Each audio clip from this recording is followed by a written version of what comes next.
हम लोग के जो प्रोग्राम हैं इनकी बुनियाद दो पिलर्स पे है।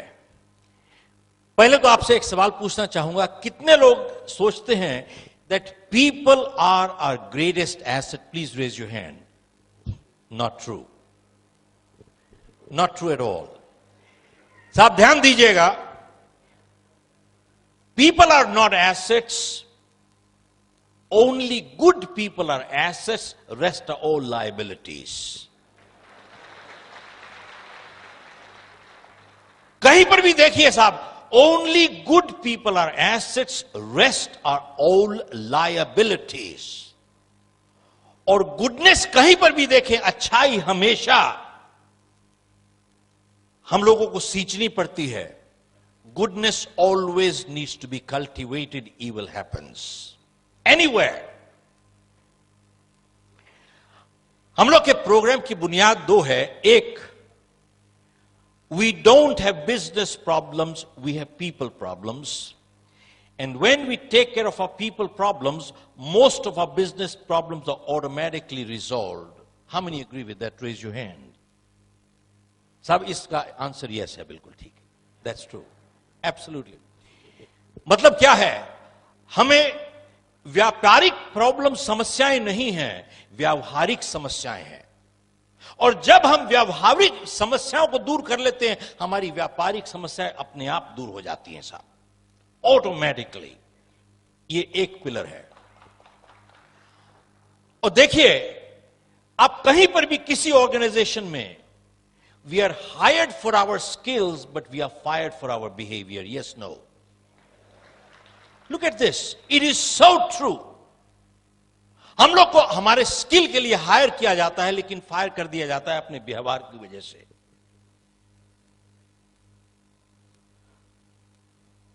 और दूसरी चीज, जब भी कोई इंसान यह कहता है कि यह मैं काम नहीं कर सकता, वो दो चीज कह रहा है, या मुझे करना नहीं आता या मैं करना नहीं चाहता। ध्यान से देखिए, जब कोई इंसान यह कहता है कि यह काम मैं नहीं कर सकता, दो चीज कह रहा है, या मुझे करना नहीं आता या मैं करना नहीं चाहता। अगर यह कह रहा है कि मुझे करना नहीं आता, तो उसको टेक्निकल ट्रेनिंग एजुकेशन की जरूरत है साहब। लेकिन अगर यह कह रहा है कि मैं करना नहीं चाहता, तो दो चीज कह रहा है, या मैं परवाह नहीं करता, that is a attitude issue. Major challenges इन्हीं दो कैटेगरीज में आती हैं, या एक एटीट्यूड इशू होता है या वैल्यूज इशू होता है। 90% of the problems are right here. How many agree with that? Raise your hand. This one is a yes again. That's right. आप देखें कि साहब एटीट्यूड की बात है, एक ही हालात में कैसे कुछ लोग नए रिकॉर्ड तोड़ देते हैं, कुछ लोग अपने आप को तोड़ लेते हैं साहब। Exactly the same set of circumstances. How come? कैसे कुछ लोग नए रिकॉर्ड तोड़ देते हैं, कुछ लोग अपने आप को तोड़ लेते हैं? Same set of circumstances. Attitude.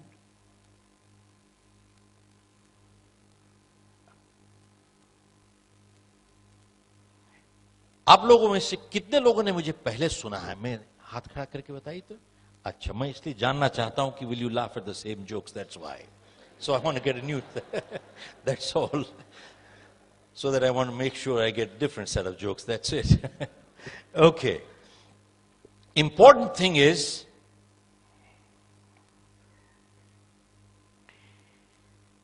आप लोगों ने मोहम्मद अली का नाम सुना है साहब? Who was Muhammad Ali? The champion boxer. साहब जब वो रिंग में जाते थे, क्या कहते थे? I'm the greatest, I'm the champion, I'm the greatest, I'm the champion, I'm the greatest, I'm the champion. He never said, I hope I win, I hope I win, I hope I win. ये कभी नहीं कहा साहब उन्होंने। He used to say, I'm the champion, I'm the greatest. ये क्यों कहते थे? एंड जब वो रिंग में जाते थे और अपने अपोनेंट को देखते थे और उसको कहते थे, You have the belt, but I'm the champion. Belt तुम्हारे पास है लेकिन चैंपियन मैं हूं। साहब रिंग के अंदर चैंपियन बनने से पहले वो बाहर चैंपियन बन चुके थे already. He was a champion outside. But ये क्यों कहते थे I am the greatest, I am the champion? This is positive thinking. Mentally अपने आप को ही used to psych himself up mentally. इसका क्या मतलब है? With positive thinking everything in life is possible. How many agree with that? Raise your hand. Not true. This one is not true. साहब ध्यान दीजिएगा, बहुत गलत फहमियां हो जाती हैं आदमी को. मैं साहब चाहे जितना पॉजिटिव हो जाऊं, मैं आपका किडनी ट्रांसप्लांट नहीं कर सकता साहब, मर जाएगा दूसरा आदमी. साहब पॉजिटिव थिंकिंग सफलता की गारंटी नहीं करता है. पॉजिटिव थिंकिंग पॉजिटिव एफर्ट के साथ एंड पॉजिटिव एक्शंस के साथ आपकी सफलता की संभावना को बढ़ा देता है साहब. साहब जब मोहम्मद अली ये कह रहे थे I am the greatest, I am the champion, I am the greatest, mentally psyching himself, उस टाइम वो अपने बैठक में बैठ के वहां पे पॉपकॉर्न नहीं खा रहे थे, वीडियो नहीं देख रहे थे, टेलीविजन नहीं देख रहे थे, कोला नहीं पी रहे थे. ऑल द टाइम जब वो कह रहे थे I am the greatest, I am the champion, he was in the ring punching the bag all the time. He was punching the bag. मतलब पॉजिटिव थिंकिंग पॉजिटिव एक्शंस के साथ चल रही थी, क्योंकि positive thinking without positive action will get you nowhere in life. मैं किताब लिख रहा हूं मिथ्स. बहुत बारी ये गलत फहमी होती कि साहब पॉजिटिव थिंकिंग से सभी कुछ कर लोगे आप. No, positive thinking must be backed with positive actions in order to achieve success. It increases your probability of success. आपकी सफलता की संभावना बढ़ जाती है इससे. मोहम्मद अली ने एक और बात कही कि जिंदगी में सफल होने के लिए आपको दो चीजें चाहिए. आपको काबिलियत भी चाहिए, आपको इरादा भी चाहिए. Which means he said you need the skill and you need the will. To succeed you need two things in life. You need the skill and you also need the will. एक के बिना दूसरी काम नहीं करेगी साहब. दोनों चीजें चाहिए आपको, काबिलियत भी चाहिए, इरादा भी चाहिए. लेकिन इन दोनों में से उसने कहा कि will is a little more important than the skill. They are both important, but will is a little more important than the skill. तो उसने कहा कि साहब जब मैं चैंपियनशिप बाउट लड़ रहा था तो मेरे अपोनेंट ने मुझे मार के गिरा दिया. साहब ध्यान दीजिएगा, the champion has been beaten more times in the ring than anybody else. बोले जब मेरे अपोनेंट ने मुझे मार के गिरा दिया और मैं वहां पे जमीन पे लेटा हुआ था और रेफरी मुझे काउंट कर रहा था, उस टाइम मेरे स्किल ने मुझे मदद नहीं की साहब. What skill? बोले उसने ऑलरेडी तो मुझे मार के गिरा दिया. उस टाइम बोला इट वॉज माई विल जो मुझे कह रही थी बार बार एक बारी फिर से उठ जाओ भाई, एक बारी फिर से खड़े हो जाओ, एक बारी फिर से खड़े हो जाओ साहब, एक बारी फिर से खड़े हो जाओ, एक बारी फिर से खड़े हो जाओ साहब. It was my will, it was not my skill that pick me up. One more time.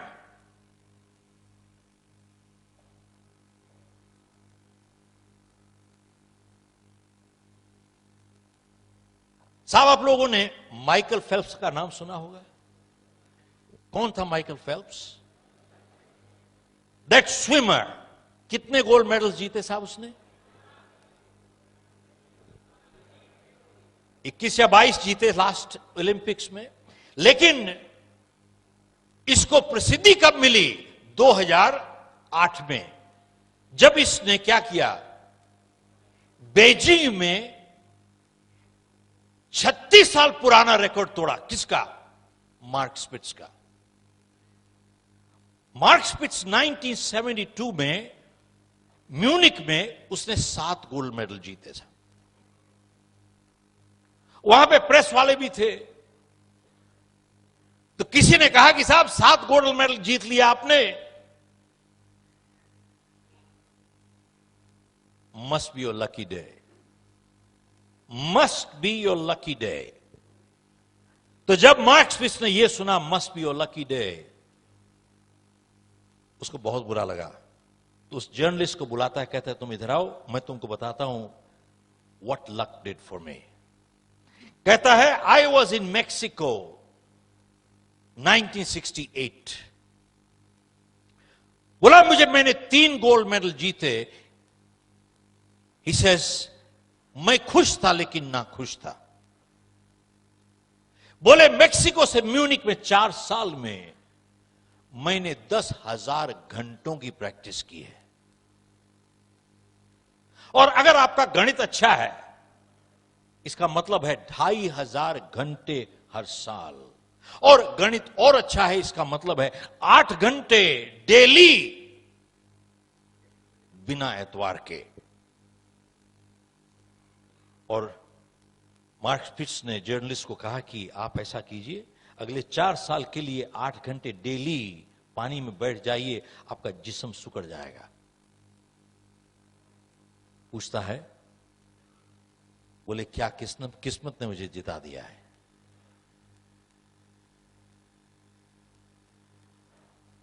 बोले साहब luck is not designed to deliver you these things in life. और उसने जवाब दिया, बोले एथलीट्स, ध्यान दीजिएगा, athletes train 15 years for 15 seconds of performance।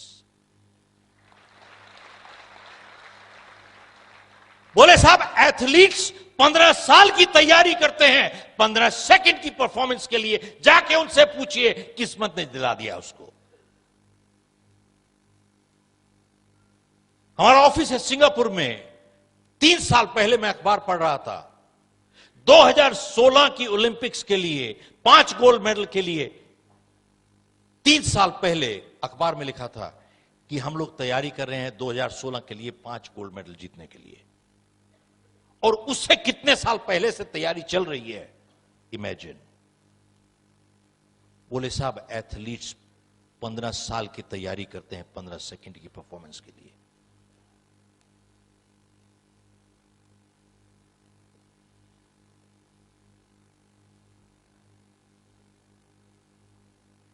तो साहब ऐसा है,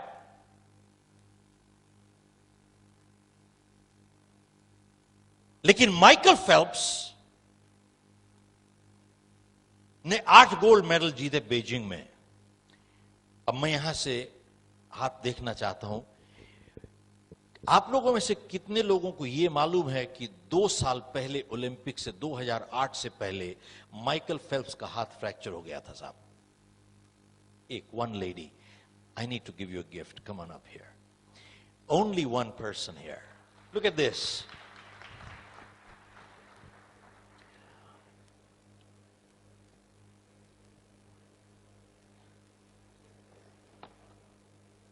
I'm going to give you one of my posters.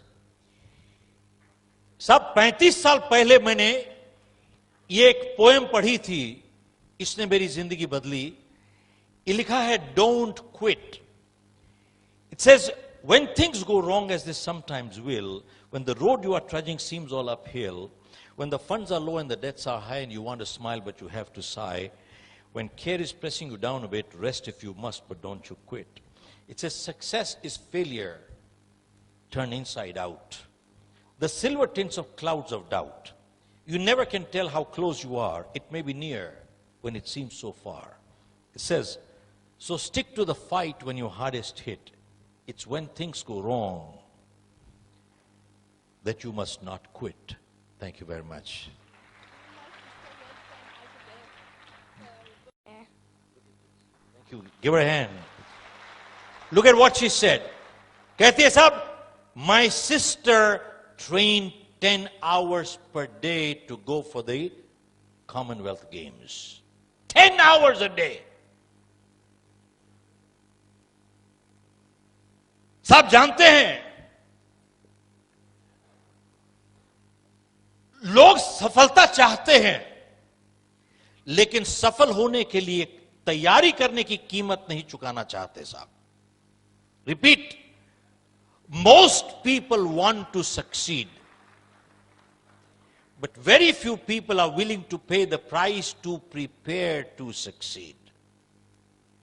सफल होना चाहते हैं साहब, लेकिन सफल होने की तैयारी करने की कीमत चुकाना नहीं चाहते साहब. आप भी चले जाइए, अगर 8 घंटे डेली अगले 4 साल के लिए आप भी प्रैक्टिस कीजिए, 10,000 घंटे, आप भी ओलंपिक में जा सकते हैं, मैं भी जा सकता हूं. सवाल यह है, क्या मैं करने के लिए तैयार हूं? मैं नहीं तैयार हूं, आप नहीं तैयार हैं. अगर आप और हम तैयार हो जाएं, हम भी मार्क स्पीक्स के साथ कंपीट कर सकते हैं. Yes, no.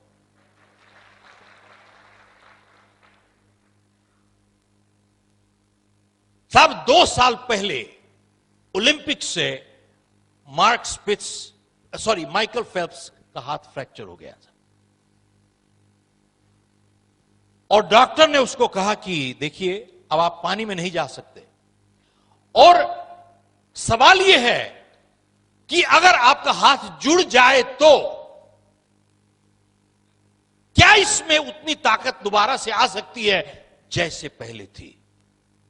आप ओलंपिक्स में कंपीट कर रहे हो, अड़ोसी पड़ोसी के बच्चों के साथ नहीं कर रहे हो. माइकल फेल्प्स 10 साल से ट्रेनिंग कर रहा था. इसकी पूरी जिंदगी का सपना चूर हो रहा था साहब. हर रात को इसने सपने लिए साहब. सपने तो जब सोते हैं तभी आते हैं. कितने लोग सहमत हैं? हाथ खड़ा कीजिए साहब. बिल्कुल झूठ है साहब, यही तो. साहब ध्यान दीजिएगा, आज सपनों की एक नई परिभाषा लेके जाइए. सपने वो नहीं जो नींद में आते हैं, सपने वो होते हैं जो नींद नहीं आने देते हैं साहब. क्या बात कर रहे हो?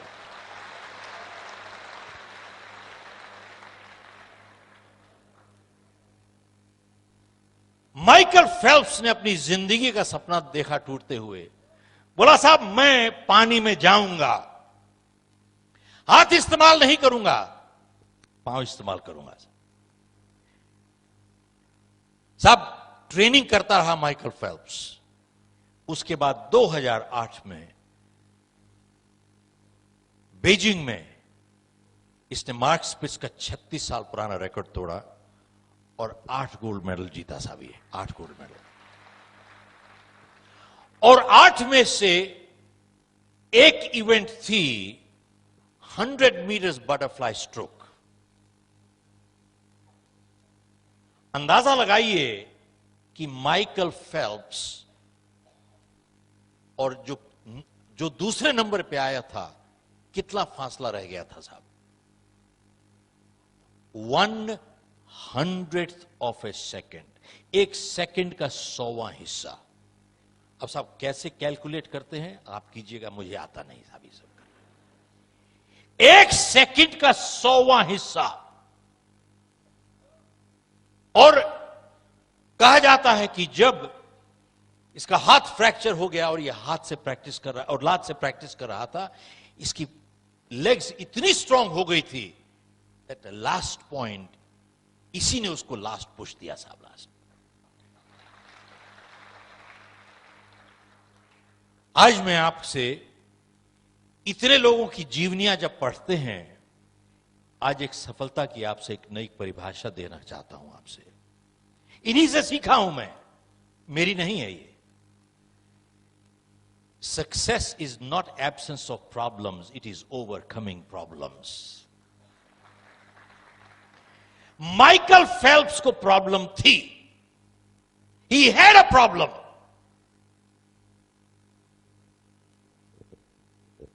सब समस्या के ना होने को सफलता नहीं कहते, समस्या के ऊपर काबू पाने को सफलता कहते हैं. He had a problem. और सफलता इससे नहीं मापी जाती कि जिंदगी में हम कितना ऊपर गए, सफलता इससे मापी जाती है कितनी बारी गिर के उठे, उसको सफलता कहते हैं साहब। सफलता इससे नहीं मापी जाती कि दूसरों के मुकाबले हम कैसा कर रहे हैं। सफलता उससे मापी जाती है कि हम अपनी क्षमता के हिसाब से कैसा कर रहे हैं। आप देखिए, एथलीट कभी दूसरे के साथ कंपीट नहीं करता, वो अपना ही रिकॉर्ड तोड़ता चला जाता है परमानेंटली साहब, बार बार अपना रिकॉर्ड तोड़ता चला जाएगा साहब। वो अपने आप के साथ कंपीट करता है साहब।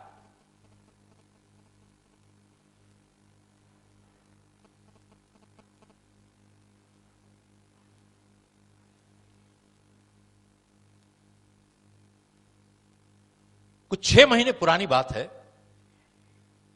सिंगापुर में मैंने अखबार पढ़ा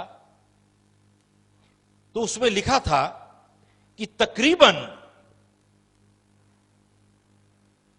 50%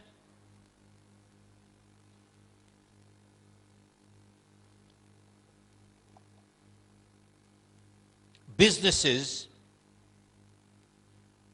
फेल हो जाते हैं all over the world with in the first 5 years. These are statistics. 50% of businesses fail हो जाते हैं with in the first 5 years. और अमेरिका में ये स्टैटिस्टिक्स है कि तकरीबन 90% बिजनेसेस फेल हो जाते हैं पहले 5 साल में.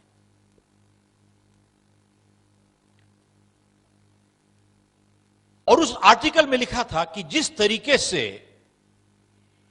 इंफॉर्मेशन आज, स्पीड है इंफॉर्मेशन की, लोगों को मुश्किल हो गया है साहब to keep up with the pace today. हम जैसे आदमी छोड़िए जिसके अब बाल सफेद हो गए. एक आदमी मेरे को रास्ते में मिले तो मेरे को देख के कहते हैं, आप कुछ पहचाने लग रहे हो भाई एयरपोर्ट पे. तो मैंने कहा शायद मेरा कॉमन फेस होगा भाई कुछ है. तो मेरे को कहता है, ओ आप वैसे लगते हो जिसने किताब लिखी है, वो कुछ उसका कोई रिश्ता तो नहीं है. हाँ, मैंने कहा साहब वो मेरा बेटा है. हाँ, बोले हाँ उसके बाल काले हैं साहब, किताब बाल काले. मैंने कहा साहब तो anyway, leave aside people like me who's got white hair, but even the younger generation is finding hard to keep up with technology. बहुत मुश्किल हो गया है साहब. और उस आर्टिकल में लिखा था कि स्पीड ऑफ टेक्नोलॉजी जिससे बढ़ रही है, हर क्लास जो आज ग्रेजुएट कर रही है वो पिछली क्लास से थोड़ी ज्यादा नॉलेजेबल है. रिपीट करता हूं साहब, आज हर क्लास जो ग्रेजुएट हो रही है वो पिछली क्लास से थोड़ी ज्यादा नॉलेजेबल है. ये स्पीड है टेक्नोलॉजी की. ये पॉजिटिव साइड है, that they are little more knowledgeable than the previous one. The flip side is within 2 years इनकी नॉलेजेबल ऑब्सोलीट हो जाएगी साहब. 2 साल के अंदर इसकी नॉलेज भी ऑब्सोलीट हो जाएगी.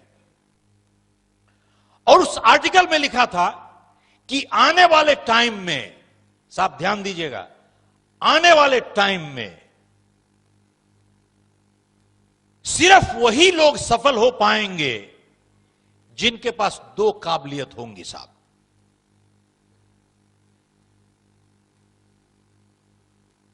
People who have people skills and people who have selling skills. Repeat करता हूं. Only people who will succeed in life going forward are people who have 2 skills. People who have people skills and people who have selling skills. Ability to deal with people and ability to sell. जिनके पास ये 2 काबिलियतें हैं, बोले साहब उनको सफलता से कोई नहीं रोक सकता. अब इसका उदाहरण क्या है? आप देखें किसी भी संस्था में, आप देखिए जितना लोअर एक वर्कर होगा 90% उसका टाइम टेक्निकल स्किल्स में चला जाएगा, 10% टाइम या उससे भी कम जाएगा लोगों के साथ व्यवहार में। और जितने आप ऊपर चले जाते हैं, ऊपर उठते चले जाते हैं, 90% आपका टाइम जाता है लोगों के साथ व्यवहार में, less than 10% in technical skills. Yes no? 90% time.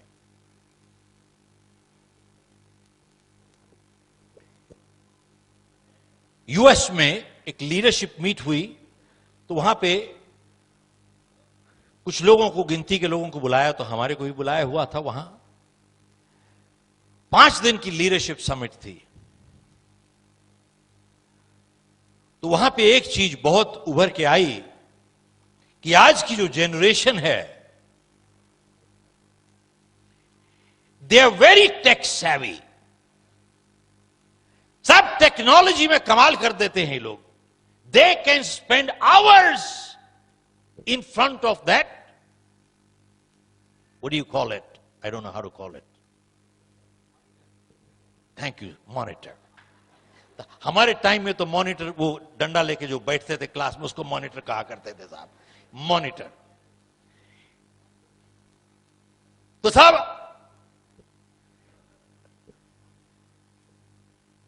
मैं सिर्फ जानना चाहता था, खाई मैं ही अनपढ़ हूं या कोई और भी है साहब? Monitor. They can spend hours in front of that machine. They're so comfortable with that machine. But the flip side is that they have become uncomfortable with people today. Yes, no? The current generation has become uncomfortable with people. और साहब technology इतनी अभी advance नहीं हुई है। You still have to get married to people.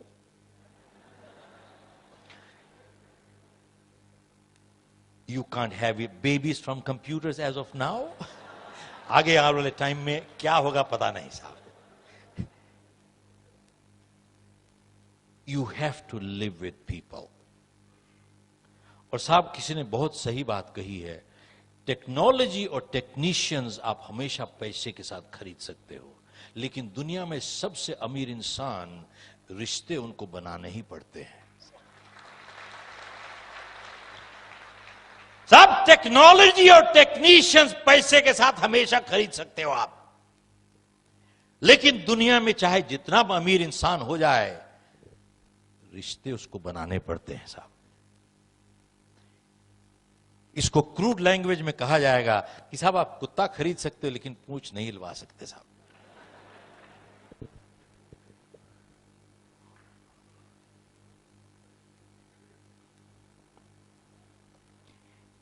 Technical people skills,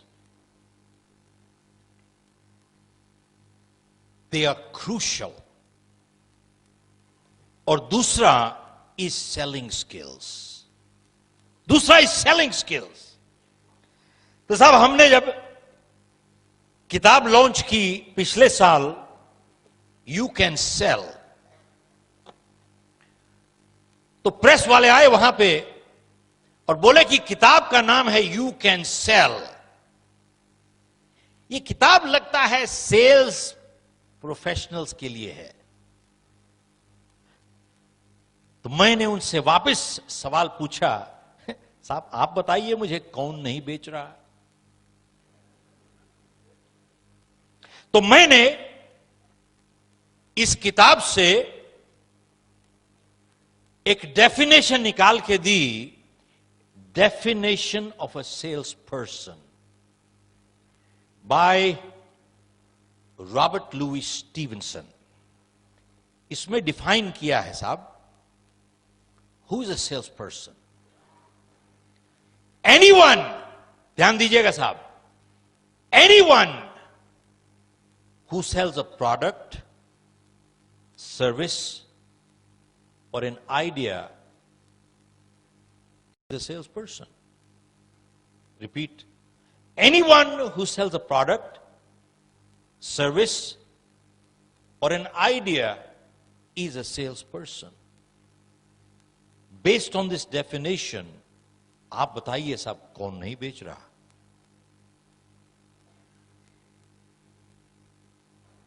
साहब, एक candidate एक जॉब इंटरव्यू के लिए जाता है, क्या कर रहा है वो?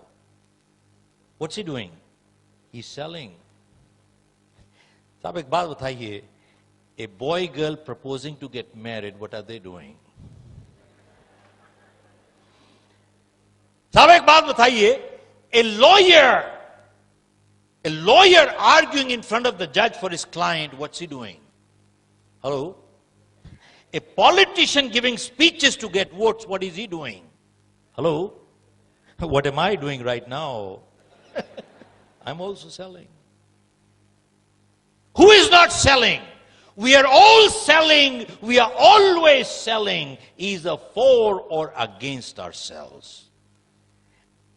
And success in life depends on our ability to sell. Chaudhary Sahab, we are all selling, we are always selling, either for or against ourselves. It is not neutral. ये साहब ये लीडरशिप की बात है, कभी न्यूट्रल लीडर नहीं हुआ, या अच्छा लीडर होगा या घटिया लीडर होगा, न्यूट्रल लीडर कोई नहीं होता साहब. There is no neutral leader, and good leaders actively guide, bad leaders actively misguide. Hello?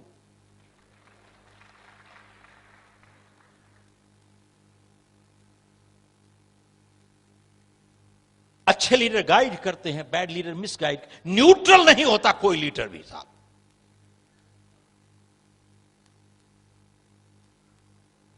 तो मैंने कहा साहब कौन नहीं बेच रहा है? We are all selling. We are always selling. And then मैंने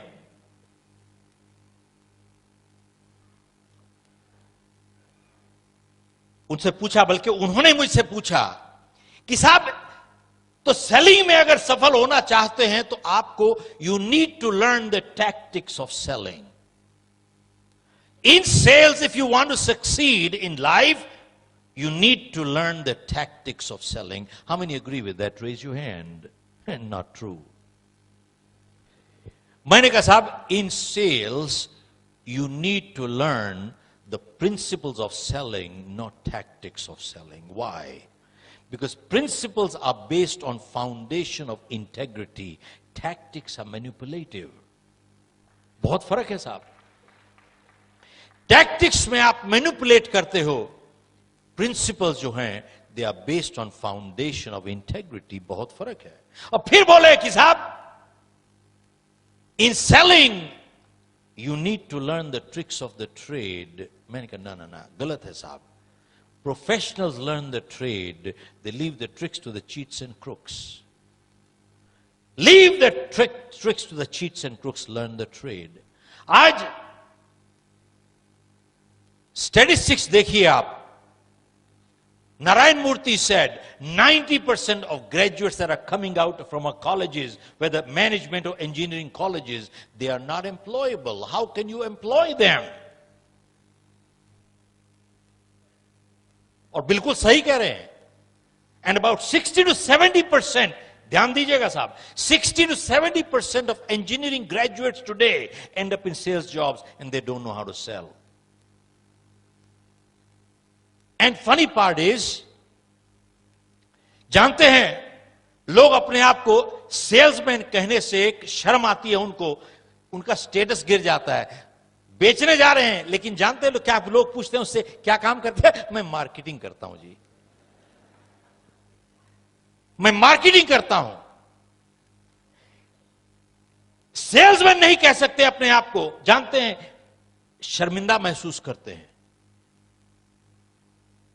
मैंने इस किताब में मार्केटिंग डेफिनेशन दी है, जो मार्केटिंग पढ़ाते हैं. मार्केटिंग क्या होती है?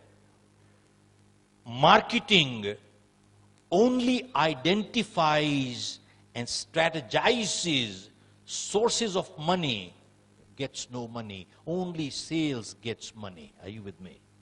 That's right.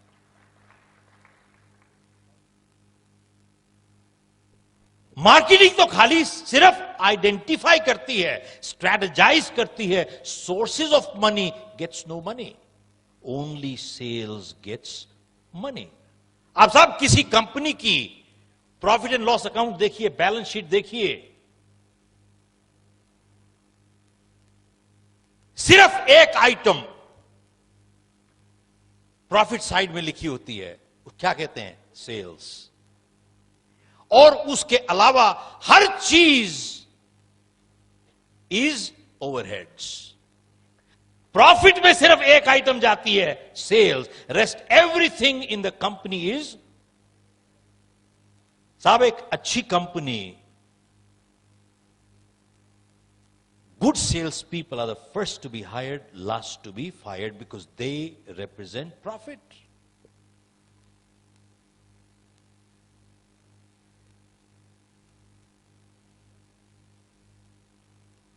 मैं आज इस वजह से शेयर कर रहा हूं कि बहुत से स्टूडेंट कम्युनिटी के लोग आए हैं यहां पे।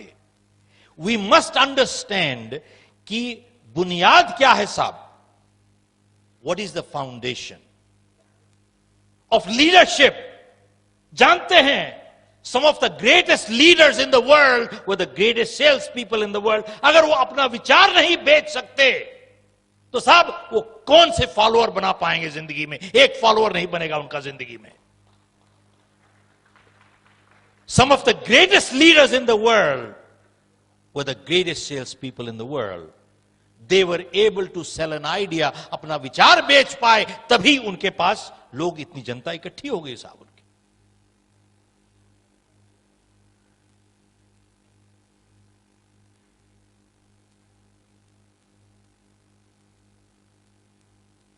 आप लोगों ने मेरी कहानी तो शायद कुछ लोगों ने पढ़ी होगी या कुछ लोगों ने सुनी लास्ट टाइम, लेकिन थोड़ा संक्षेप में मैं जिन्होंने नहीं सुना उसके बैकग्राउंड बताना चाहूंगा। मैं एक प्रोग्राम कर रहा था अमेरिका में, 200-250 लोग थे वहां पे। डॉक्टर्स, लॉयर्स, इंजीनियर सभी थे, कारपेंटर्स, प्लम्बर्स, इलेक्ट्रीशियन भी थे।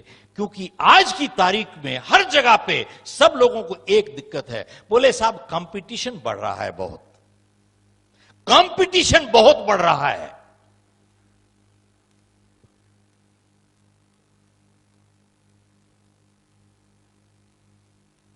साहब मैं आपसे पूछना चाहता हूं कि आज चाहे जो काम करें, कंपटीशन बहुत घना है। कितने लोग सहमत हैं? हाथ खड़ा कीजिए साहब। Yes, no? How many say yes?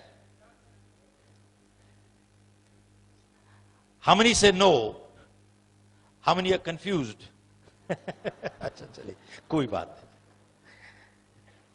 साहब। ऐसा है, बहुत पुरानी बात है। मैं वहां पे गया तो मैंने कहा, जाते ही मैंने कहा कि साहब इतिहास में कभी ऐसा मौका नहीं आया जैसा अब है। जितना आसान आज है सफल होना जिंदगी में, ऐसा कभी नहीं हुआ। रिपीट करता हूं, सफल होना जितना आसान आज है, ऐसा जिंदगी में कभी मौका नहीं आया, चाहे जो भी आपका प्रोफेशन हो। तो जब मैंने 2 बारी कहा तो एक आदमी पीछे से अपने बगल वाले को हाथ मार के कहते हैं कि साहब ये क्या बात कर रहे हैं? तो मैंने उसकी बात सुनी तो मैं उसके पास गया और मेरे को पूछता है कि साहब आप बताइए कि how come we have no competition, हमारा कंपटीशन ही नहीं है साहब। तो मैंने उससे एक सवाल पूछा। मैं आप सब लोगों से यही सवाल पूछ रहा हूं, तो ध्यान दीजिएगा क्योंकि आप लोगों को जवाब देना है, तो सवाल ध्यान से सुनिएगा। तो मैंने उससे सवाल यह पूछा और आप लोगों से वही पूछ रहा हूं, साहब आप कितने लोगों को जानते हैं जो सड़क पे चल रहे हैं इस टाइम, जो जितने उनको पैसे मिलते हैं उससे ज्यादा काम करने को तैयार हैं? कितने लोगों को जानते हैं आप? हेलो? Hardly any. साहब ज्यादातर लोग ऐसे हैं जिनको जितने पैसे मिलते हैं उतना भी काम नहीं करना चाहते, और एक दूसरा वर्ग है जो उतना ही काम करता है जिससे उसकी जान छूट जाए साहब, और एक बहुत छोटी सी परसेंटेज है जिसको जितने पैसे मिलते हैं उससे ज्यादा काम करके वो आपको लौटाते हैं। मैंने उससे पूछा कि अगर आप उस छोटी सी परसेंटेज में आते हो, चाहे आपका जो भी प्रोफेशन हो, आप मुझे बताइए आपका कंपटीशन है कहां साहब? साहब आज की तारीख में आपको एक अच्छा वकील नहीं मिलता साहब। हेलो, ध्यान से सुनिएगा, कई वकील बैठे हुए यहां। आज की तारीख में आपको अच्छा वकील नहीं मिलता साहब, अच्छा डॉक्टर नहीं मिलता साहब, आपको अच्छा अकाउंटेंट नहीं मिलता, अच्छा प्लम्बर नहीं मिलता, अच्छा इलेक्ट्रीशियन नहीं मिलता। सवाल यह है कि जितने आपको पैसे मिलते हैं उससे ज्यादा काम करने को आप तैयार हैं?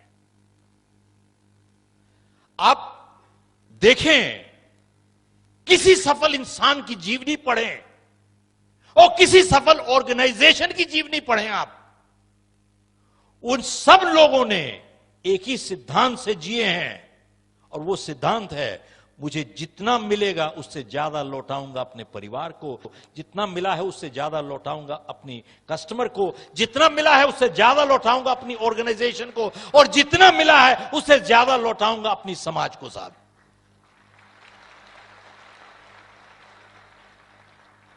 ये मेरी फिलॉसफी नहीं है, आप किसी भी सफल इंसान की फिलॉसफी देखें जिसने सफलता हासिल की है और उसके बाद सफलता को कायम रखा है। हासिल करना एक चीज है और कायम रखना दूसरी चीज है साहब। सफलता हासिल की है और उसके बाद कायम रखा है, और तीसरी बात, उसके बाद अपनी गुडविल, सद्भावना मेंटेन की है। तीन चीज जरूरी है, सफलता को कायम रखना, और तीसरा सद्भावना, गुडविल मेंटेन करना। तीनों को अगर जिसने मेंटेन किया है वो सब इसी सिद्धांत से जिए हैं। मुझे जो मिला है उससे ज्यादा लौटाऊंगा अपने परिवार को, जो मिला है उससे ज्यादा लौटाऊंगा अपने कस्टमर को, जितना मिला है उससे ज्यादा लौटाऊंगा अपनी ऑर्गेनाइजेशन को, और जो मिला उससे ज्यादा लौटाऊंगा अपनी समाज को। साहब एक बात बताइए कि हम सब अगर आज से इस सिद्धांत से जिए, हमारा कंपटीशन है कहां साहब? हम ही कंपटीशन बन जाते हैं दूसरों के लिए साहब। We have no competition, we become the competition. अब एक बात बताइए, इतनी छोटी सी चीज समझने के लिए पीएचडी की जरूरत है भैया? अच्छा, इतनी छोटी सी चीज समझने के लिए एमबीए की जरूरत है? जानते हो, एमबीए और पीएचडी करने के बाद फिर भी नहीं समझ में आती लोगों को। मुश्किल तो ये है, दुख की बात ये है। इसके लिए ना एमबीए चाहिए ना ही पीएचडी चाहिए साहब।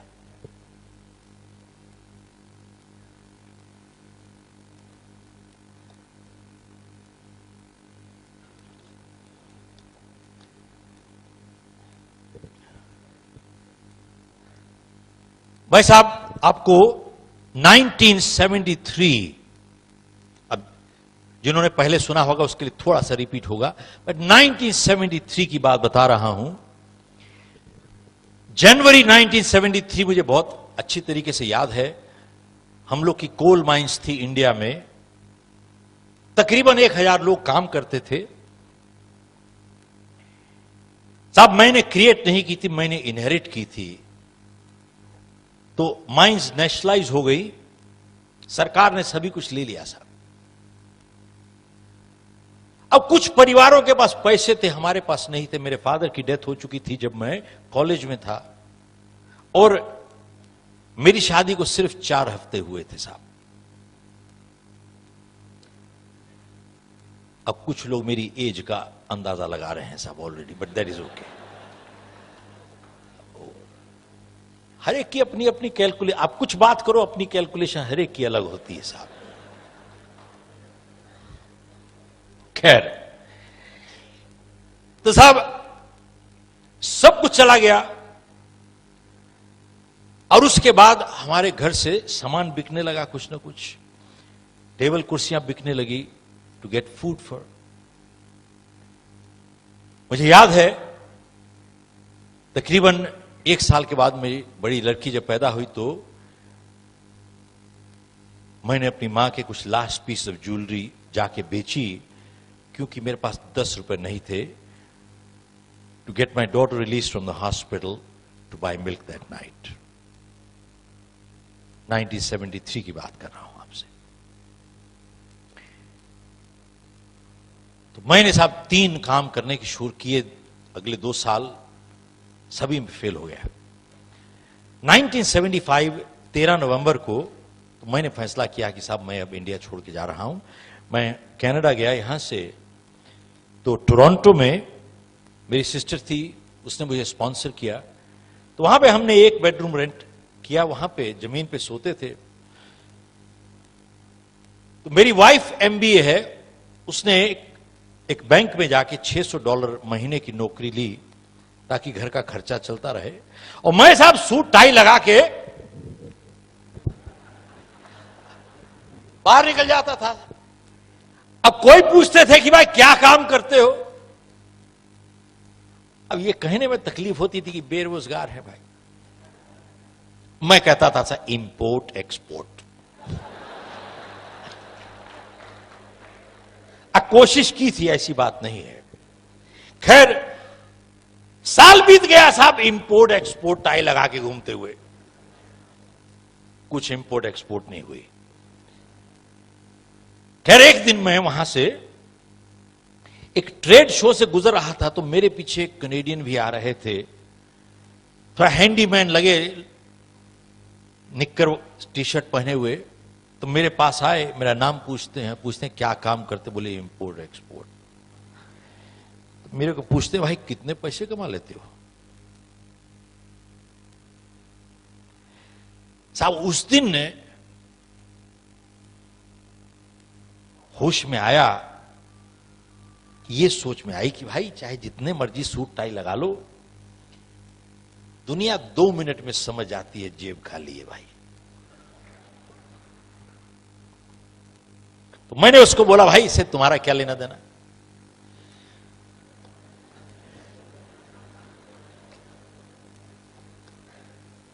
खैर मैंने उससे पूछा तुम्हारा नाम क्या? बोले बिल बियर। मैं क्या काम करते हो? बोले मैं गाड़ियां साइमनाइज करता हूं। अब जिनको मालूम नहीं है साइमनाइज क्या होता है साहब, ये एक थोड़ा अंग्रेजी का बड़ा लफ्ज है, मशीन से गाड़ियां धोना और कुछ नहीं साहब।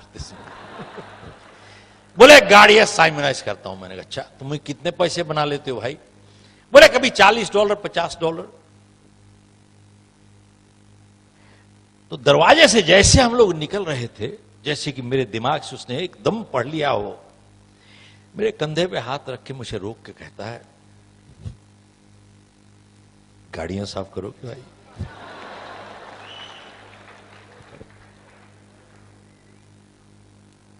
मैं भी सोचने लगा भाई कब तक खाली पेट घूमेंगे ऐसे। मैंने कहा भैया कितने पैसे दोगे?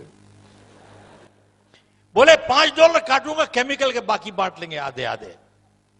तो मैंने उससे पूछा कि भैया एक बात बताओ, गाड़ियां साफ करना को हाईटेक जॉइंट वेंचर कोलैबोरेशन तुमको थोड़ी चाहिए? अच्छे पैसे बना रहे हो, क्योंकि पैसे बांटने को क्यों तैयार हो गए? बोले गाड़ियां साफ करना अकेले टाइम नहीं गुजरता, कोई बात करने वाला मिल जाए टाइम निकल जाता है, इसलिए बांट रहा हूं और कुछ नहीं है साहब।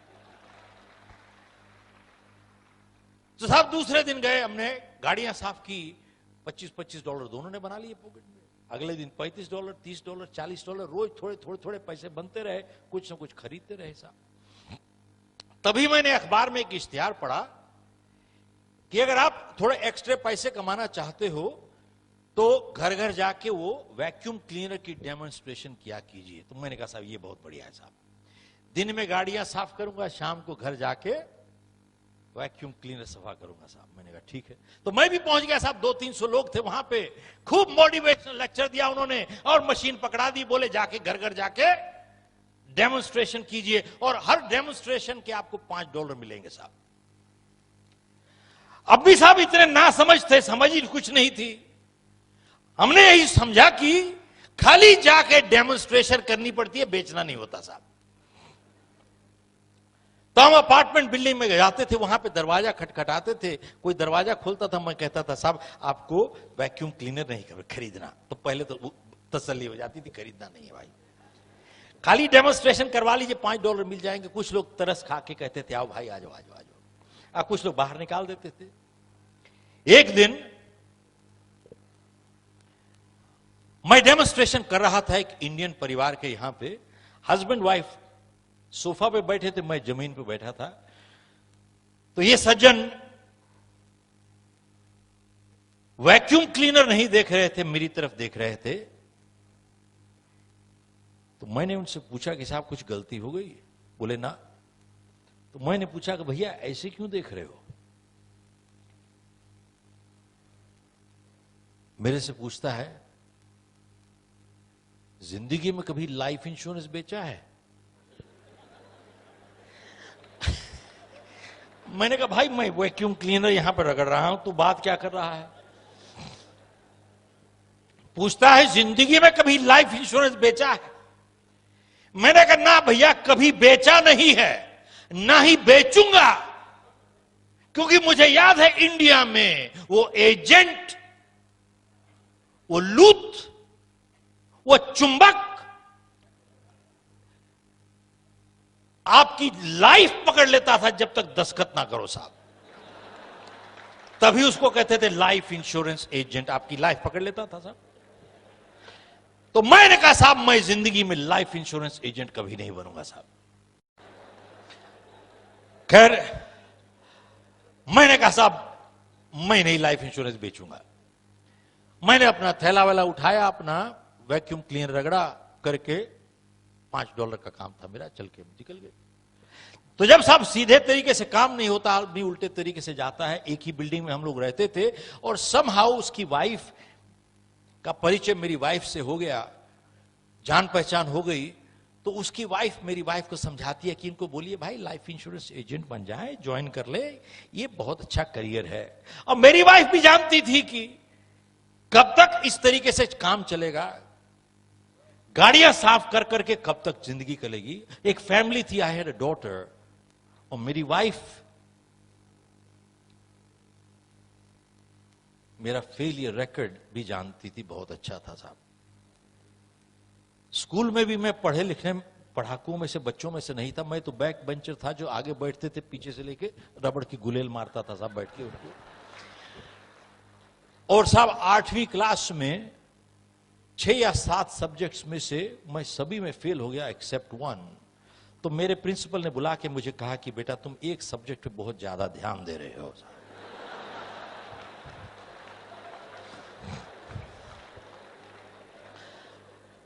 साहब 28 बच्चों में से मेरा 27वां नंबर था, क्योंकि 28वां एब्सेंट था साहब। नो किडिंग साहब। मेरे प्रिंसिपल मेरे पेरेंट्स को बुला के कहते थे इसको बाहर निकालिए स्कूल से, ये स्कूल की एवरेज। साहब मैं एवरेज गिरा रहा था स्कूल की। खैर मैंने अपनी वाइफ को बोला कि मैं लाइफ इंश्योरेंस नहीं बेचूंगा भाई। खैर मेरी वाइफ ने मुझे समझाया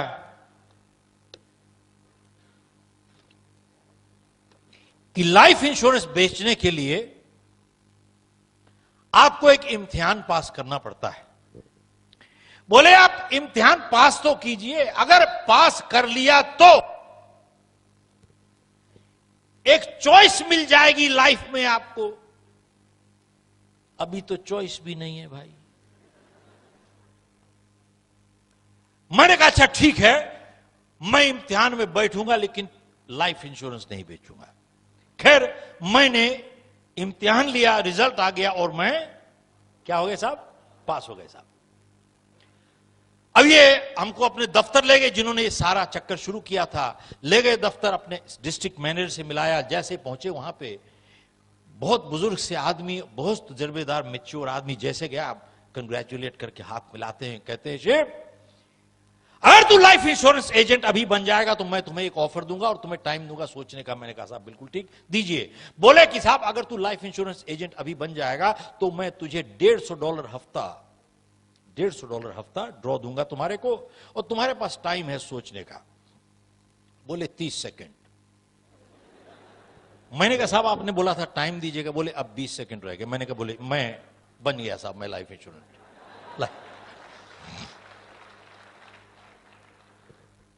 साहब, मैं लाइफ इंश्योरेंस एजेंट बन गया, जो मैं जिंदगी में बनना नहीं चाहता था। उसके बाद मुझे किताब दी उन्होंने, थोड़ी ट्रेनिंग दी, बोले बेटा जाके बेचो अब चलो। उसके बाद अगले 3 महीने साहब मैंने जी तोड़ मेहनत की। शीशे में देख के अपने आप को कह सकता हूं कि मैंने 200% मेहनत की। हर इंसान पहचान जाता है, कह सकता है कि मैंने कितनी की। साहब मैंने 200% मेहनत की और मैंने कंपनी का रिकॉर्ड तोड़ दिया साहब।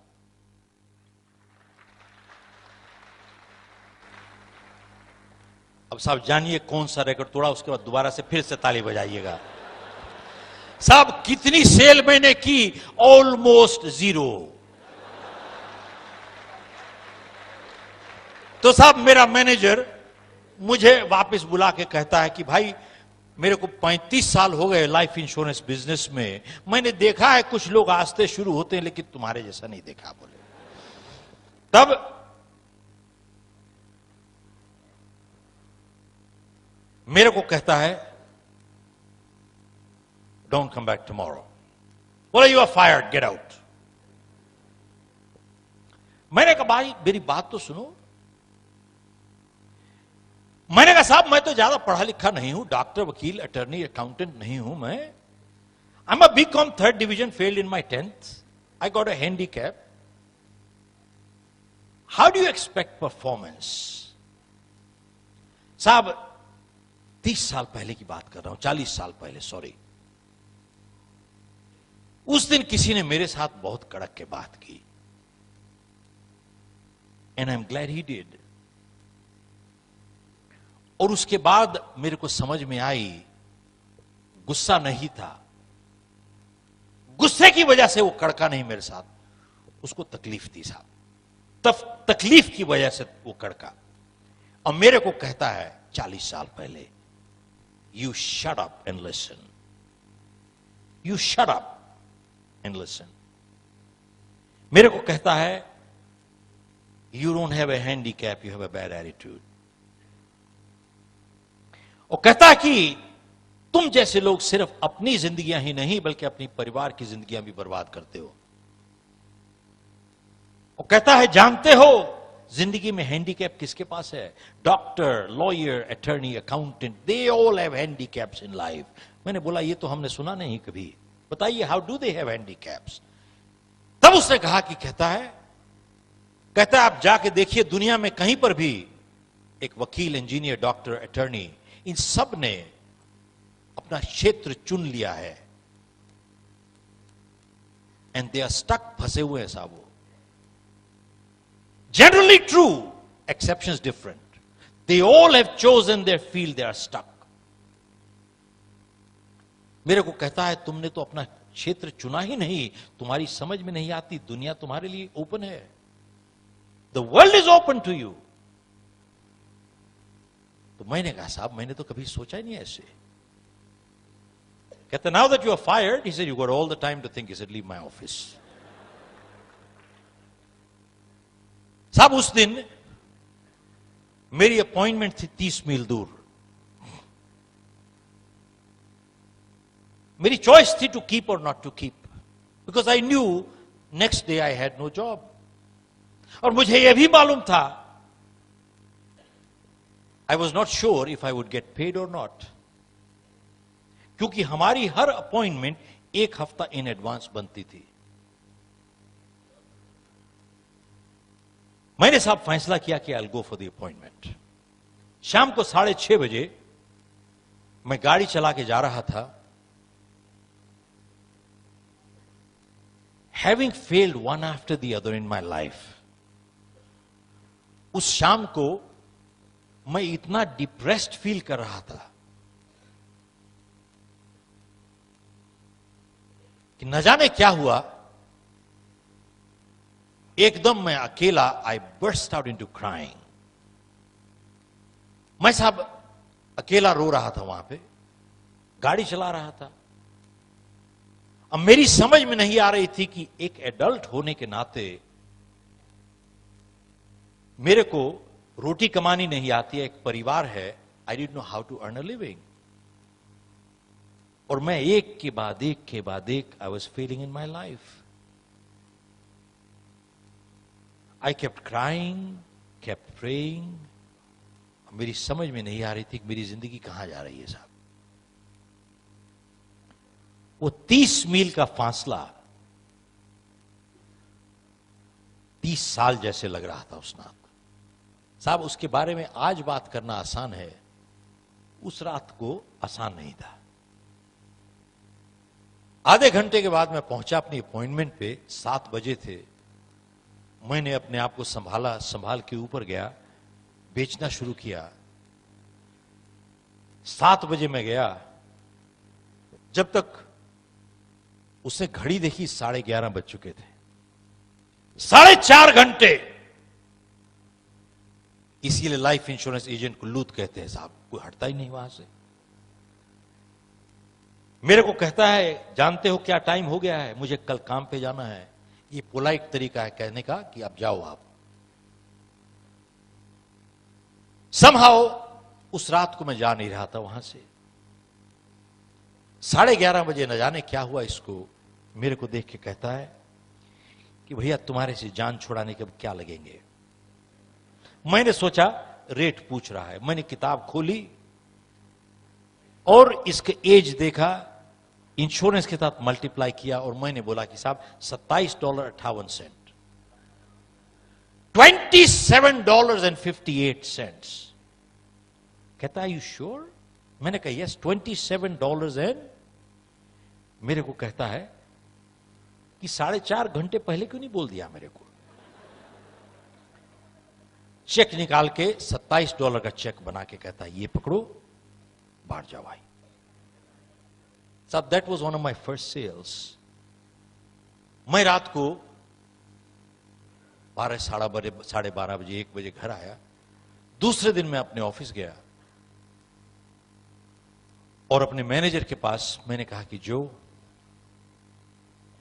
आज एक एप्लीकेशन है मेरे पास, छोटी है लेकिन चेक के साथ है, क्योंकि बिना चेक के एप्लीकेशन की कोई कीमत नहीं साहब। मैंने कहा चेक के साथ है।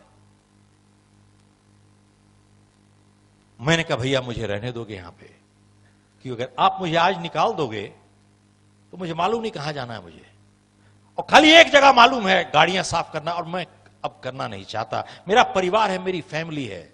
मैं एक कमिटमेंट तुमसे करता हूं साहब, ध्यान दीजिएगा, मैं एक कमिटमेंट तुम्हारे से करता हूं कि मैं तुम्हारे को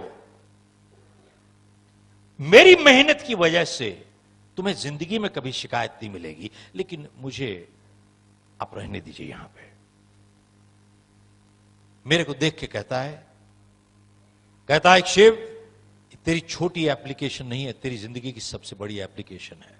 और दूसरी चीज कहता है कि मैं तुझे आज यहां पे तब रहने दूंगा अगर तू एक कमिटमेंट कर, मेरे साथ नहीं, अपने साथ और अपने परिवार के साथ, तब मैं तुझे रहने दूंगा यहां पे। साहब उस दिन मैंने कमिटमेंट की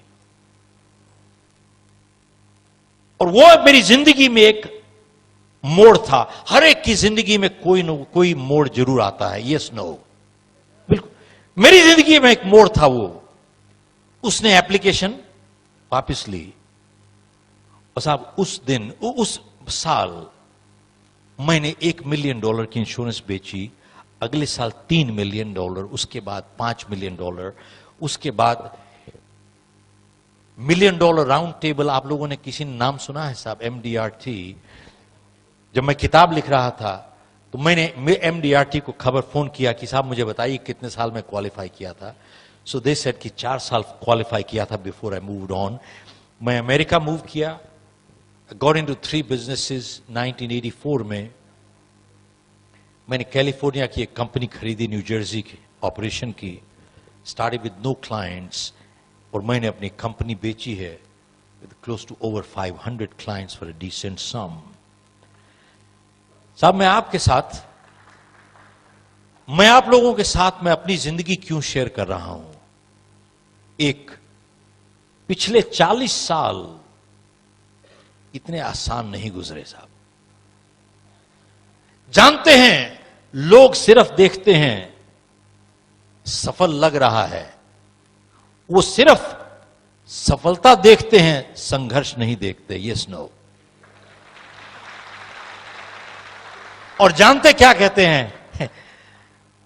किस्मत अच्छी साहब इसकी।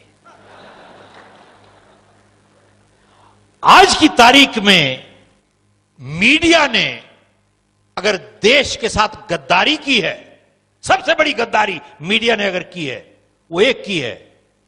चाहे टीवी चैनल ले लीजिए, चाहे प्रिंट मीडिया ले लीजिए, एवरी चैनल सुबह शाम पहली चीज क्या देखते हैं? आपकी वहां जो भविष्य बैठ के बना रहे हैं साहब, वो आप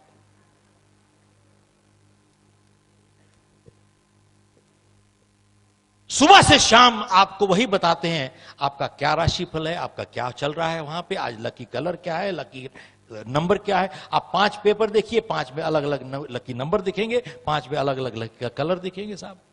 मैं आसाम में एक प्रोग्राम कर रहा था वहां पे, और फ्लाइट पकड़ने में लेट हो गए, तो ड्राइवर जैसे गाड़ी चला रहा था, सामने से बिल्ली रास्ता काट गई साहब। वो गाड़ी एकदम जोर से मार दी जाए, जोर से मारी तो गाड़ी को झटका लगा जोर से। तो मैंने कहा भाई क्या किया? बोले सब बिल्ली रास्ता काट गई, ये अच्छा शगुन नहीं है, कुछ ना कुछ नुकसान होता। मैंने कहा तू तो, नुकसान तो अभी होता, किसी के 2-4 दांत टूट जाते। बिल्ली रास्ता काटे ना काटे, तू तो मरवा देगा वैसे भी। तो मैंने कहा अब क्या होगा? बोले अब वेट करेंगे किसी की। मैंने कहा अगर हम जाएंगे? तो बोले नहीं, अब शगुन है साहब। तो मैंने कहा भाई किसी और को जाने दोगे तो फिर क्या होगा? मैंने कहा उसको प्रॉब्लम आ जाएगी, हमको नहीं आएगी। बोले उसको आ जाएगी साहब। तो मैंने कहा एक बात बताओ, मान लीजिए अगर तुम 50 घर और पीछे होते और यही बिल्ली अगर निकल जाती, और मान लीजिए तूने बिल्ली नहीं देखी होती, तो फिर क्या होता? बोले उसकी बिल्ली की पावर कम हो जाती है साहब।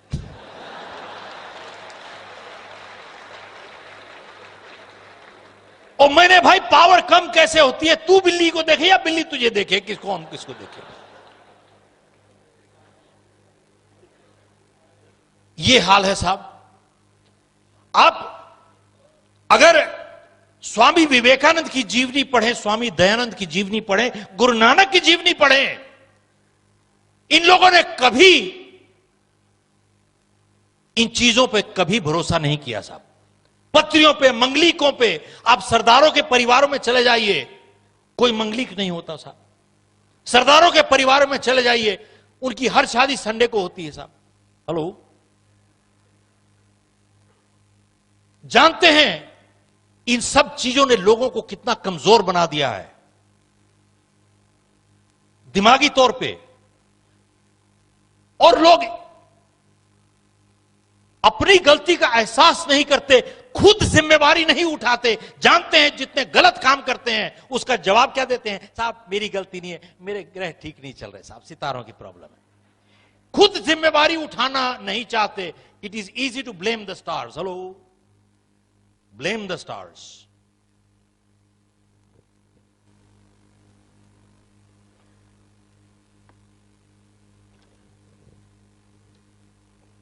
खैर, इस हादसे से और दूसरा मैसेज एक सीखा हमने। मेरे मैनेजर ने एक बात कही थी, क्योंकि हम लोग की हर अपॉइंटमेंट 1 हफ्ता इन एडवांस बनती थी, 1 वीक इन एडवांस। मेरे को मेरे मैनेजर ने कहा कि साहब ऐसा है, इसे सेव, अगर तुम्हारी अपॉइंटमेंट 1 हफ्ता इन एडवांस नहीं बनती, और अगर तुम सुबह उठ के सोचते हो मैं आज क्या करूंगा, बोले तुम you are unemployed with a job.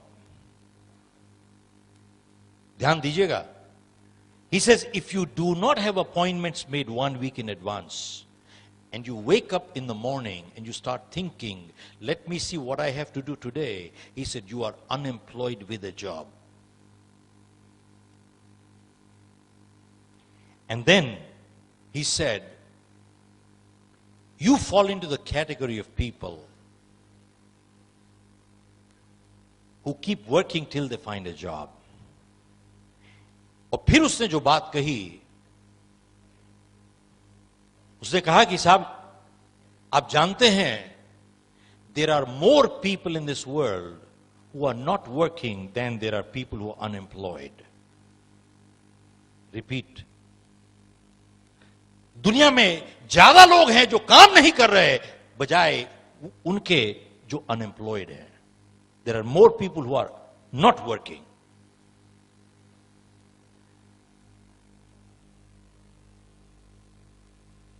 और साहब मैं इतने ऑडियंसेस को एड्रेस करता हूं, I don't even want to see a show of hands how many people don't have appointments made 1 week in advance. 99% people don't have appointments made 1 week in advance. एक हफ्ते तक का मालूम नहीं है कि अगले हफ्ते हमको क्या काम करना है साहब. और साहब उसने मुझे सिखाया कि एक प्रॉमिस में और एक कमिटमेंट की में क्या फर्क होता है. जब मैंने उसे कहा कि I make a commitment to you, he said no no no no no, make a commitment to yourself and your family. साहब उसने मुझे फर्क बताया कि एक प्रॉमिस और कमिटमेंट में क्या फर्क होता है. साहब अगर कुछ नोट करके ले जाना चाहे तो यही लो, नोट करके ले जाइए. उसने कहा एक प्रॉमिस दुनिया के साथ अग्रीमेंट होता है, एक कमिटमेंट आप अग्रीमेंट अपने आप के साथ करते हो साहब. ए promise is an agreement with the world, A commitment is an agreement with your self. और उस दिन समझ में आई एक और चीज कि moral commitments are much stronger than legal commitments in life. साहब फिर से ध्यान दीजिएगा, moral commitments are much stronger than legal commitments in life. और एक और संदेश जो उसने दिया,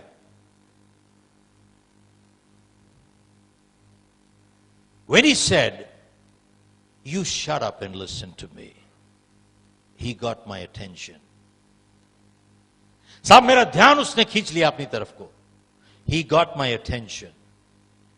उस दिन ये बात समझ में आई कि कभी कभी जिंदगी में you got to be unkind to be kind. That sometimes in life you need to be unkind to be kind. अब वही कहते हैं, parenting is not a popularity contest. Leadership is not a popularity contest. Sometimes in life you got to be unkind to be kind. और साहब उस दिन एक और बात समझ में आई कि जिंदगी में सिर्फ 2 ही रिश्ते होते हैं जो सुधारते हैं, दुनिया सजा देती है. रिपीट करता हूं साहब, जिंदगी में सिर्फ 2 ही रिश्ते होते हैं जो सुधारते हैं, दुनिया सजा देती है. कौन से 2 रिश्ते हैं जो सुधारते हैं? साहब जिंदगी में सिर्फ एक टीचर का रिश्ता और एक मां बाप का रिश्ता जो सुधारता है, दुनिया सजा देती है साहब. और कोई नहीं सुधारता, कोई नहीं सुधारता, सिर्फ सजा देती है दुनिया. Only parents and teachers in life care to correct. World punishes. इसके लिए PhD चाहिए क्या? MBA चाहिए?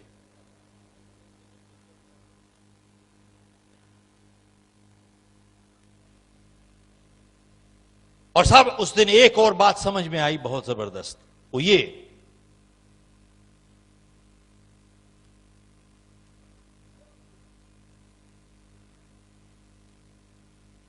जब तक, so long as criticism is painful to the giver, they have a right to give constructive criticism. But the moment criticism becomes a pleasure to the giver, they have no more right to criticize. साहब, जब उसने मुझे shut up कहा, probably शायद उसके दिल में चोट ज्यादा पहुंची बजाय मेरे दिल में। आप देखते हैं कोई भी अच्छा टीचर या अच्छा पेरेंट अपने बच्चे को डांटता है, उसको ज्यादा तकलीफ होती है बजाय बच्चे के। Yes no. इसका मतलब क्या हुआ? So long as criticism is painful to the giver, they have a right to give constructive criticism. But the moment criticism becomes a pleasure to the giver, they have no more right to criticize. That is sadistic behavior. और एक और चीज साहब उसने सिखाई मुझे, वो ये है,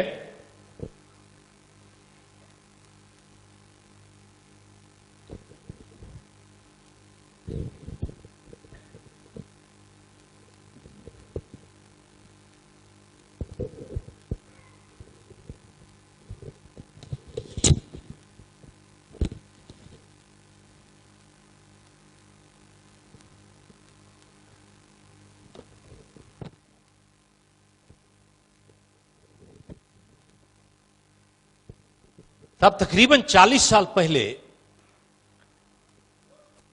मेरे मैनेजर ने मेरे को इंट्रोड्यूस किया समथिंग कॉल्ड अ जर्नल।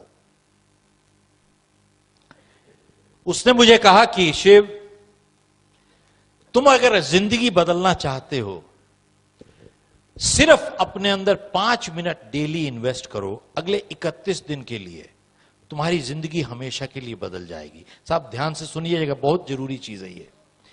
मेरे को उसने कहा कि साहब ऐसा है, जिंदगी अगर बदलना चाहते हो, अपने अंदर सिर्फ 5 मिनट डेली इन्वेस्ट करो अगले 30 दिन के लिए। 31वें दिन तुम्हारी जिंदगी बदल जाएगी। 30 दिन सिर्फ। तो मैंने उससे पूछा कि भाई 30 दिन में जिंदगी बदल सकती है क्या? मैंने एक चीज सीखी उससे कि समझदार इंसान सवाल का जवाब नहीं देता, सवाल का जवाब सवाल में ही देता है साहब। उसने वापस मुझसे पूछा कि अगर बदल सकती है, तुम करना चाहते हो क्या? अगर बदल सकती हो तो क्या तुम करने को तैयार हो? तो मैंने कहा साहब मैं तैयार हूं। तब उसने मुझे ये जर्नल निकाल के दिखाई। ये तो अब जो है ये तो बहुत दूसरे किस्म की जर्नल है, लेकिन जो उसने दिखाई थी वो एक किताब सी थी। लेकिन उसने कहा कि इसमें मैंने अपनी किताब यू कैन विन से बताया है कि इसमें 30 दिन का प्रोग्राम कैसे फॉलो किया जाता है। How do you implement 31 day program. और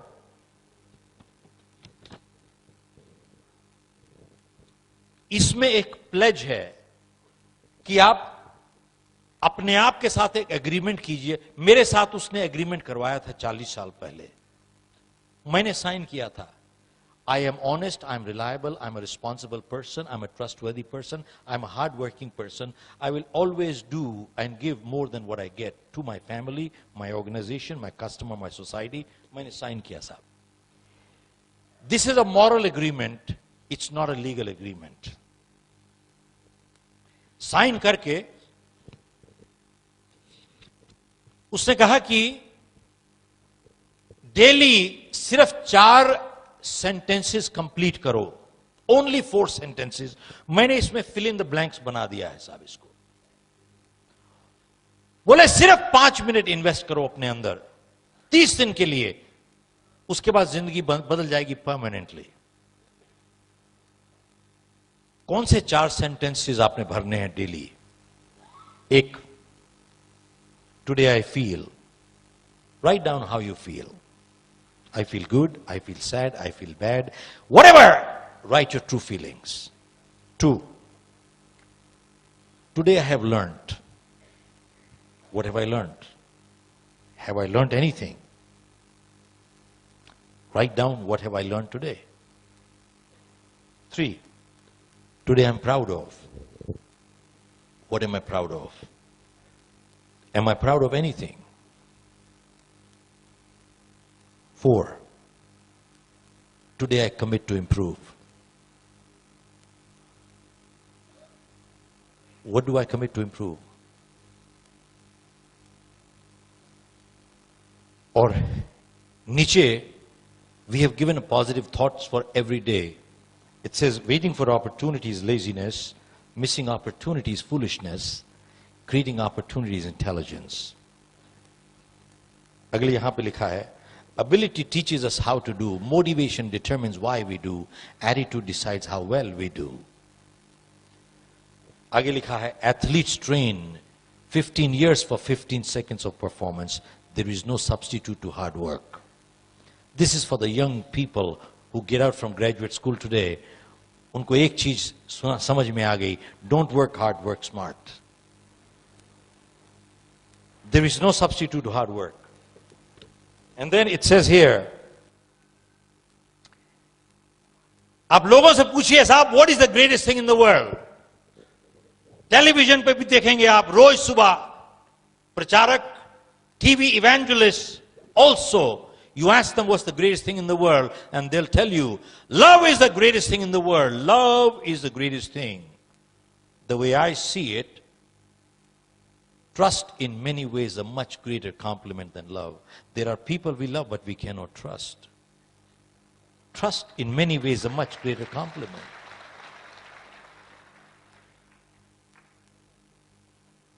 साहब 5 मिनट सिर्फ डेली, सिर्फ 4 fill in the blanks करने हैं, only 4 fill in the blanks 30 दिन के लिए.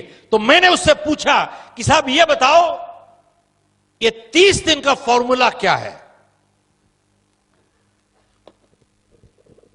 तो साहब उसने मेरे को रिसर्च निकाल के दिखाई. और अगर आप लोग आज गूगल करना चाहते हैं, बहुत से students, go Google and you'll find out. बहुत जगह पे रिसर्च में लिखा है, it takes 21 days of conscious, consistent, continuous effort to make a break or habit. 21 दिन, some people say 41 days, some research say 31 days, some research says 21 days. आप देखिए 30 दिन कोई भी काम कंटिन्यूअसली, कंसिस्टेंटली आप करते जाइए, 31वें दिन आपकी आदत बन जाती है साहब. It becomes a habit. अब सवाल यह है कि क्या 30 दिन कॉन्शियस एफर्ट एक बहुत बड़ी कीमत है चुकाने के लिए, जिंदगी बदलने के लिए? Yes, no, no. बट बहुत कम लोग करना चाहते हैं साहब. मजे की बात यह है, लोग सफल होना चाहते हैं लेकिन सफल होने की तैयारी करने की कीमत नहीं, 30 दिन के लिए भी नहीं करेंगे साहब. ये not even 31 days.